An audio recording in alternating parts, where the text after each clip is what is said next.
Is this then a touch quivering me to a new identity? Flames and ether making a rush for my veins, treacherous tape of me reaching and crowding to help them, my flesh and blood playing out, lightning to strike what is hardly different from myself. On all sides, prurient, provokes, stiffening my limbs, straining the udder of my heart for its withheld trip, behaving licentious toward me, taking no denial, depriving me of my best as for a purpose, unbuttoning my clothes, holding me by the bare waist, deluding my confusion with the calm of the sunlight and pasture fields, immodestly sliding the fellow senses away.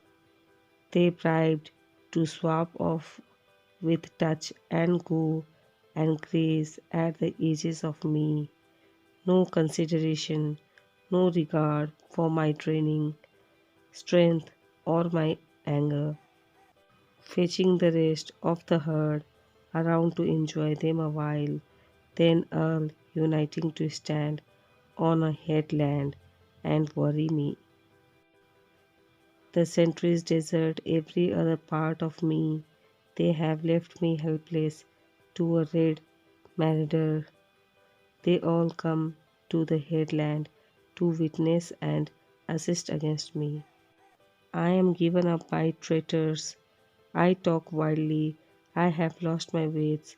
I and nobody else am the greatest traitor. I went myself first to the headland. My own hands carried me there.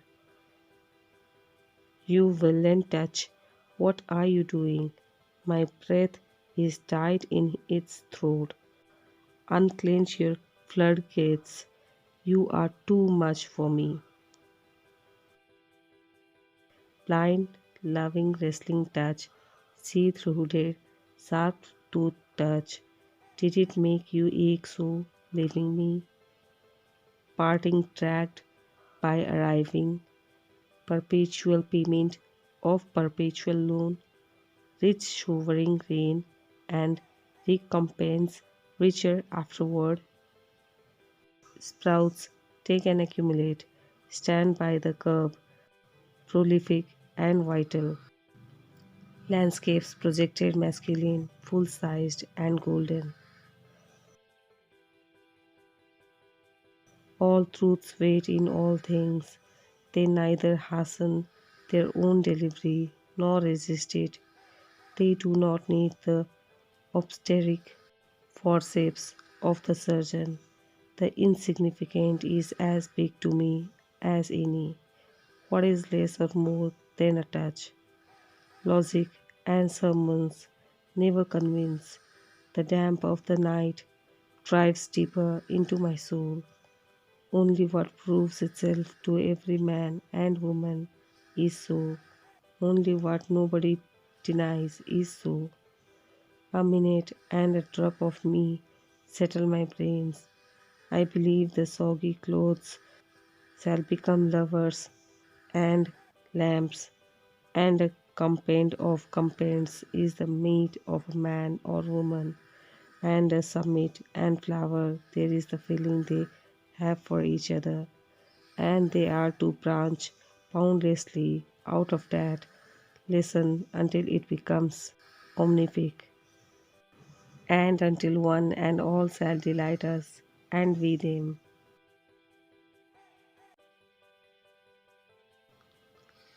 I believe a leaf of grass is no less than the journey work of the stars, and the pismire is equally perfect, and the grain of sand, and the egg of the frame, and the tree toad is a saved delivery for the highest, and the running blackberry would adorn the parlors of heaven, and the narrowest thing in my hand puts to scorn all machinery, and the cow crunching with depressed head surpasses any statue, and a mouse is miracle enough to stagger sextillions of infidels.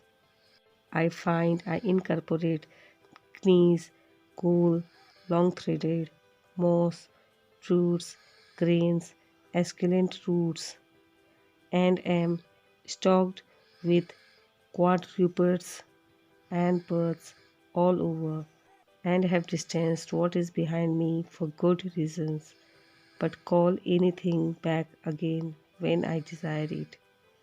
In vain the speeding Orsines, in vain the Plutomic rocks send their old heat against my approach, in vain the mastodon retreats beneath its own powered bones, in vain objects stand leagues off and assume manifold shapes. In vain the ocean settling in hollows and the great monsters lying low. In vain the buzzard houses herself with the sky. In vain the snake slides through the creepers and logs.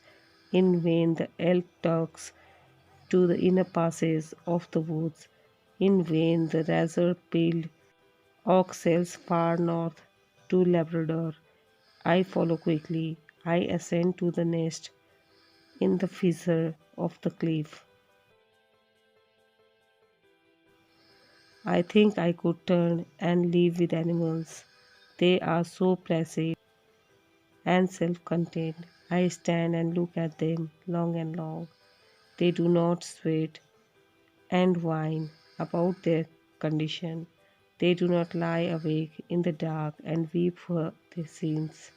They do not make me sick discussing their duty to God. Not one is dissatisfied, not one is demented with the mania of owning things. Not one kneels to another, nor to his kind that lived thousands of years ago. Not one is respectable or unhappy over the whole earth. So they show their relation to me, and I accept them. They bring me tokens of myself. They evince them plainly to their possession. I wonder where they get those tokens. Did I pass that way huge times ago and negligently drop them? Myself moving forward then and now and forever, gathering and showing more always and with velocity, infinite and omnigenous, and the like of these among them, not too exclusive toward the treasures of my remembrances. Picking out here one that I love and now go with him on brotherly terms. A gigantic beauty of a stallion, fresh and responsive to my caresses, head high in the forehead, wide between the ears, limbs glossy and supple, tail dusting the ground, eyes full of sparkling wickedness, ears finely cut, flexibly moving. His nostrils dilate as my heels embrace him. His well built limbs tremble with pleasure as we race around and return. I but use you a minute, then I resign you, stallion. Why do I need your paces when I myself out gallop them, even as I stand or sit, passing faster than you?